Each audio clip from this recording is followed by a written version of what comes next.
Hi, I'm Mindy Turner with the Curry County Cooperative Extension Service, your Family and Consumer Science agent. We are kicking off a brand new series looking at USDA food quality labels. So let me tell you what that is. USDA is tasked with making sure that all of our food is not only safe for us, but that it's of good quality. So that what we're purchasing when we go out to the grocery store is not only good for us, it has a good quality product that we can trust. So the Agricultural Marketing Service, which is a branch of USDA, is tasked with providing marketing materials and labeling that are appropriate to that. Now understand, as we talk about the different types of labels that are out there, it's all voluntary. So they can voluntarily put that information on the labels for their products. So when I say they may not have that label on there, but understand there's still a certain quality standard they're having to meet in order to produce and sell those products out to the consumers. So we're gonna start today with dairy products. So each time I'm gonna give you a little overview, what kind of you're looking for the shields we have from USDA, and then give you a couple recipes that fit along with what we're talking about. So as I said, today's gonna be dairy products, milks, cheeses, butter, yogurt, all of those fun, fabulous things. And of course in Curry County, dairy is big business.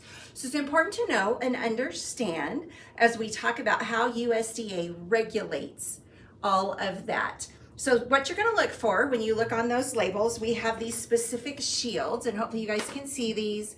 You'll start to notice, look for those on your products. So the first one's gonna be your graded shields. And so these are going to be those letters. So they're looking at the quality of the overall project, the flavor, the texture, making sure it's produced in a safe and appropriate manner for whatever that product is. And so you're going to see AA, which is your absolute top of the line, then A, B, and usually with dairy products, we don't go down any lower than that. With some of the other areas, you might. But so AA, A, and B is what you're gonna see for this. You're not gonna see these grades on your milk. Milk is held to a higher standard all the way around just because of the way it has to be produced. So just know your dairy farmers are working hard for you.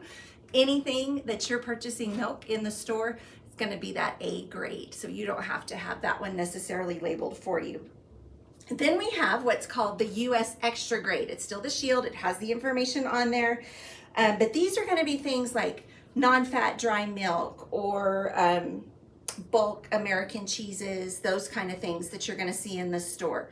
So you're going to look for that one that's going to tell you, hey, if it's got this label, it's graded before the product goes out. So you're not necessarily going to see the grade itself, but you know it is graded, that it has been inspected. You're going to be in good shape.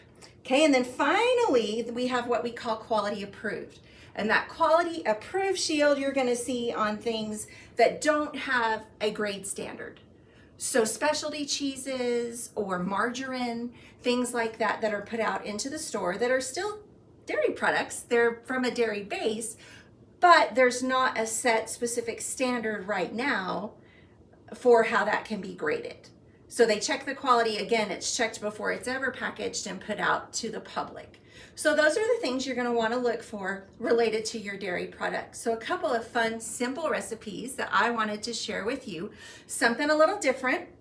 We're going to make herb Parmesan crisps.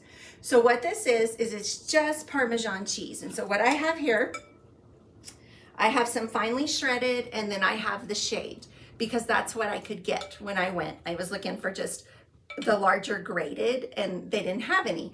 Now, I try when I select recipes to share with y'all to pick things where you can substitute things in and out. You can trade it around to use whatever you have on hand to not have to go out and spend a fortune on specialty ingredients or special equipment to make certain things.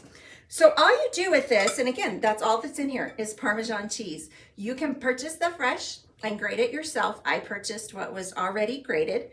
And so then we just mixed it together, the two sizes. And I'm going to scoop out, I'm using a tablespoon. The recipe actually said a teaspoon, and I'll show you in just a minute the difference and what happens. And you're just going to make nice mounds. Okay, this is just a baking sheet lined with parchment paper. And you can see my little mounds of cheese on there. And then you're gonna sprinkle it with some herbs. Now, fresh rosemary, thyme, any of those things crushed would be great on this. Kind of whatever you prefer. Y'all know I really like the seasonings that are already mixed up for me. So this is just basic Italian seasoning that I like to use for things because again, I had it on hand. And so you're just gonna put that evenly across your little mound of cheese.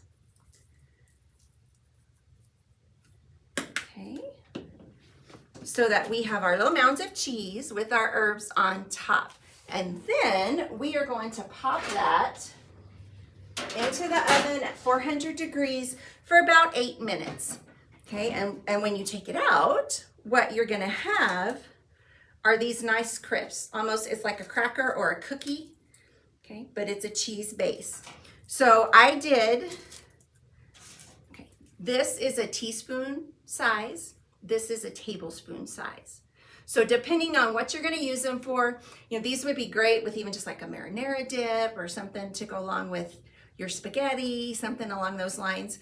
So it's just a fun little crisp, easy thing to do, great for hors d'oeuvres, something different that you wouldn't normally have all of the time. Okay, so I'm gonna set these back so I can show you our next thing. So another fun, kind of a simple thing that you can whip up, put together is hot chocolate whipped cream. Now, as we talked about all of our different labeling, you can see here on my butter, there's my shield, okay? Sometimes it won't have the shield, it will just have the wording. And of course now I can't find it on my carton like I wanted to show you.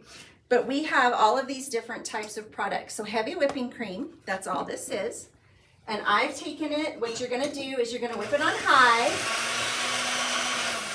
until it forms soft peaks, which is what I have done here. And then we're gonna add in, this is literally hot chocolate packets.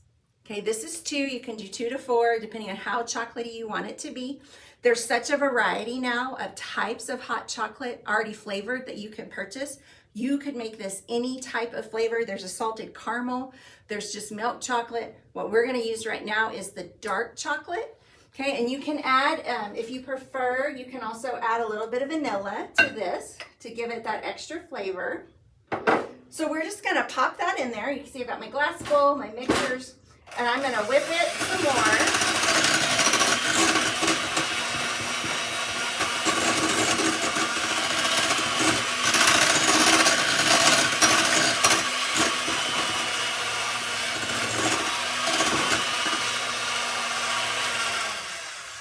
And I'm gonna stop right there so I can show you. And then what I would do is just keep whipping it until I get nice stiff peaks to complete it all together. And then I'm gonna have this great chocolate whipped cream. Again, I could dip shortbread cookies in it. Oh, that sounds yummy. Or even other chocolate cookies. Could put it on top of ice cream or on top of a pie. Could eat it like mousse. So that's just another simple, fun thing, inexpensive. Your whipping cream, your thing of hot chocolate, whip it all together. Fantastic, fun, something to share. When we talk about dairy products, just remember, you can look for your quality grades, you can have your letter grades, and you can see what and how they were inspected from USDA to be put out to you, the public. Again, I'm Mindy Turner with the Curry County Cooperative Extension Service. We are a service of New Mexico State University, but I'm located right here in Curry County. If you have a question related to family health and wellness, give me a call, 575-763-6505, or stop by and see us. We're currently at 818 North Main for a couple more months. We will be moving our offices shortly, but you can always find us on our website, curryextension.nmsu.edu. Go out there, read those labels, and enjoy our USDA approved products.